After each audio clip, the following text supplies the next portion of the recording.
I, 22 meters, want to marry an older girl, 30F.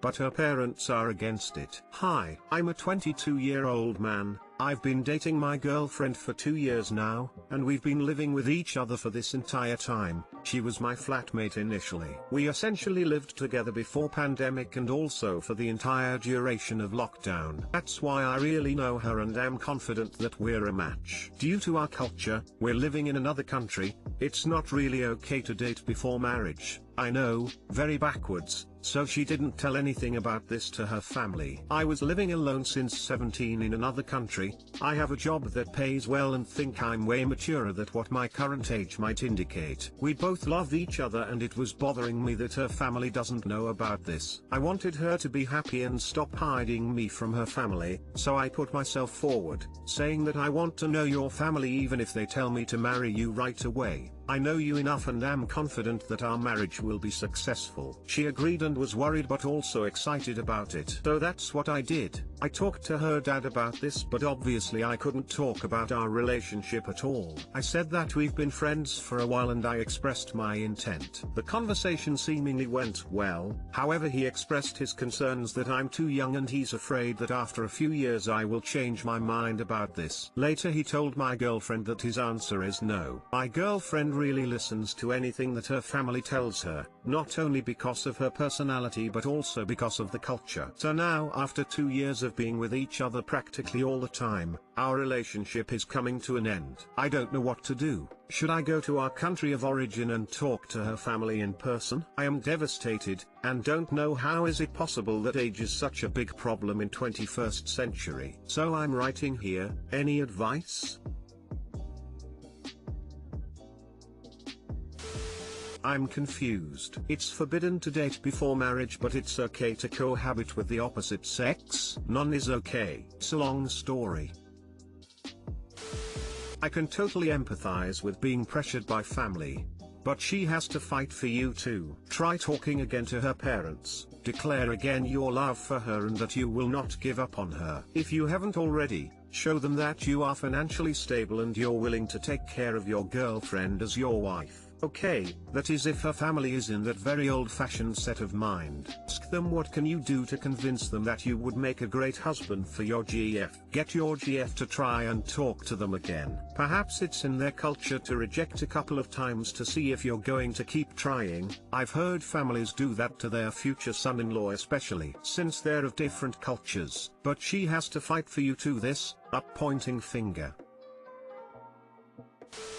I think that this is her decision to make. She has to choose between you and her family. You didn't force the choice. They did. If she chooses you, her family may totally cut her out. Or not. People threaten things more often than they do them. If she chooses her family's belief that they can control her life choices will be validated, and they'll become more rather than less controlling. Carrot, this is the strongest argument to put to her for staying with you. Bottom line, it's her choice. If she chooses her family, it's sad but it's okay. Because you clearly don't want to be a permanent life partner to someone who would make that choice. Do you? It's something that she should decide on her own. I don't want to influence her decision or to pressure her in any way. I asked her to talk to her family for one last time and try to change their mind.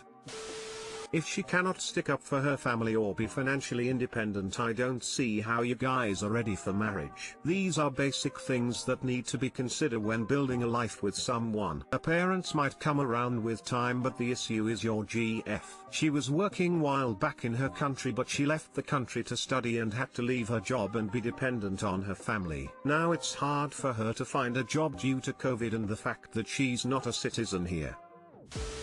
Her family needs to warm up to you, or she has to break off from her family and their old-timey culture. Trust me, dude. My family has weird culture stances on stuff like this, and I had to fight and get disowned to be with the person I wanted. I'll imagine typing disowned in 2021. Skeptical. Her sister knows me very well, and she vouched for me, but yet the age thing is just downright impossible for them to get along with. Is wanting to shower by myself, 27F, emotionally neglecting my partner's, 34M needs for time together. My partner's, 34M, of 8 years works a lot, and then when he has spare time he spends most of it gaming. So the time we do get together is right before bed. He has expressed that he enjoys showering together, non-sexual, as a way of spending time together. I do not. It got to the point that if I showered without him and he was home I would get yelled at for not caring about him. I like to shower by myself because I just want to get in and out with my hygiene needs. A few months ago we came to a compromise. I agreed just to stop fighting, but I didn't feel it was a fair compromise and that I was allowed to shower by myself during the day, but at night it was with him and I would be required to ask him if he can shower with me. I am not allowed to start the shower without asking him to join first, as he says that's disrespectful of me. Last night I heard him say to his gaming friends, "See you guys tomorrow," so I started the shower knowing he was coming in, and I got screamed at for not asking him first, even because he has told me 100 times that I have to ask him first. I have expressed that I don't want to have the shower as a part of spending time together. Sometimes in the shower he would make fun of my weight or splash water up my nose as a joke and wouldn't listen when I told him to stop. This is a part of the reason I hate showering with him. But he has taken the fact that I don't want to shower with him as me emotionally neglecting him and that I am destroying our relationship by not meeting this need of his. Is he right? Am I being emotionally neglectful of his needs by not wanting to shower with him? Why don't you tell him to turn off the fucking video games if he's so interested in spending time with you? His shower fetish sounds like something you're not interested in, so let him know that's done.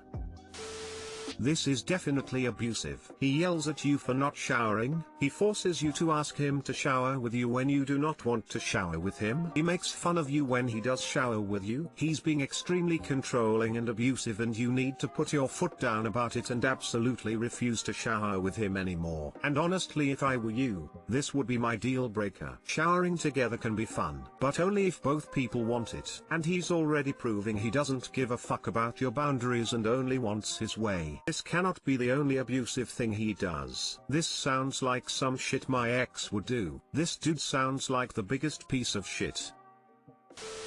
You're not allowed. So he's your parent? Considering he was 26 and she was 19 when they started dating, he probably feels like he is. No, and it's incredibly controlling for him to yell at you about this. Dude, WTF? You are not obligated to shower with your partner if you don't enjoy it. Your partner is a controlling weirdo. You aren't emotionally neglecting him by not showering with him. He is emotionally abusing you. I, 27F, am currently going through breast cancer treatment. My boyfriend, 27M, hasn't been as supportive as I would hope. Should we end it? So I've finished chemo, bilateral mastectomy, and radiation. I'm currently on oral chemo pills, which are much easier, and my hair is growing back. Feel like my boyfriend hasn't been as supportive as I would want, but maybe I have unrealistic expectations. Obviously I am going to be biased, but I really feel like he hasn't been there as much as I need, but he thinks he's done enough. Got diagnosed in February 2020, right before the pandemic, yay. At first he was so great, consoling me and telling me he'd be there. We both have roommates, so we temporarily moved in with my dad, which was not ideal. But with the pandemic and my chemo, that was the safest place to be. Moving in with my dad was showed that he would be there for me. I started chemo and things started to go downhill. I would have to delegate tasks, which I think are simple, for example, pick up clothes, wipe the bathroom counter when it's dirty, etc. He would do these tasks when I asked, but it became a burden to constantly ask him to do obvious chores. What hurt me the most was when I went in for chemo and all of my blood counts were crazy low, so I couldn't get treatment that day. Because of COVID, he was sitting in a different room. I went to tell him my platelets, white blood cell counts, red blood cell counts, hemoglobin, neutrophils were at a critical low, and I had to miss treatment. He was on an unimportant work call with 50 other people. He was upset that we had to move and get back in the car. We went to the parking garage and he lost signal. He got frustrated and was furiously trying to get back online. I went and got the car and drove home, 1.5 hours, so he could continue his call. He didn't mention anything about my weakened state and just continued working. During my treatments he would meet friends on occasion while I was getting my chemo drugs. he wasn't allowed in the infusion room. I did not meet any of my friends and I would sometimes wait in the car for him to see his friends. I know living with my dad is not fun, and I wanted him to see his friends at least. He planned 0 dates or activities for us. I was the one who did all of that while going through cancer treatment and working full-time during all of this. Now that I am in a better state, we moved back to our respective apartments. I am still immunocompromised as I am on chemo pills and my COVID vaccines are fully effective starting today. However, since we moved back in November he has been seeing friends. Told him I would feel most comfortable if they saw each other outside and comprised that if everyone wore masks inside and kept distance I would be okay with that. He has been seeing friends without masks inside since December and when he sees me he wears a mask and keeps his distance. My vaccine is probably not as effective just because of my health state. He says he will have no regard for who he sees now that I'm vaccinated. He's not. Obviously having breast cancer young I am having body image issues. I really loved my breasts and losing them was so hard. I was able to get reconstruction, and while it's not the same, they look pretty good for being fake. I mentioned this to him, and his comment was yes, but you can see the ripples from the implants. This really hurt and cut deeply. In summary, I don't feel like a priority. We've been together for 4 years and the pandemic has made this decision difficult as I, selfishly, only see him and my roommate inside. There is more to this story and we have discussed breaking up, but just haven't. Any advice is appreciated. Honestly, I think I just need the motivation to end it. Why are you still with him? I can actually list some positives. Because he's shown you that you can't truly depend on him for anything serious. He won't be a good life partner. He can't even do basic chores without being prompted. You can be happier and safer alone. Join some online support groups and try some new hobbies. Get to know yourself as an individual and get in touch with yourself and your new image. He can be as selfish as he wants to be without you. If him doing enough is just not breaking up with you while you had cancer, it's not good enough. Chances are that he cares more about not being the bad guy than he does about your relationship. Think you hit the nail on the head being the bad guy. There are positives which I didn't list. It's just scary being alone during treatment and the pandemic, which is why I have been selfishly holding off.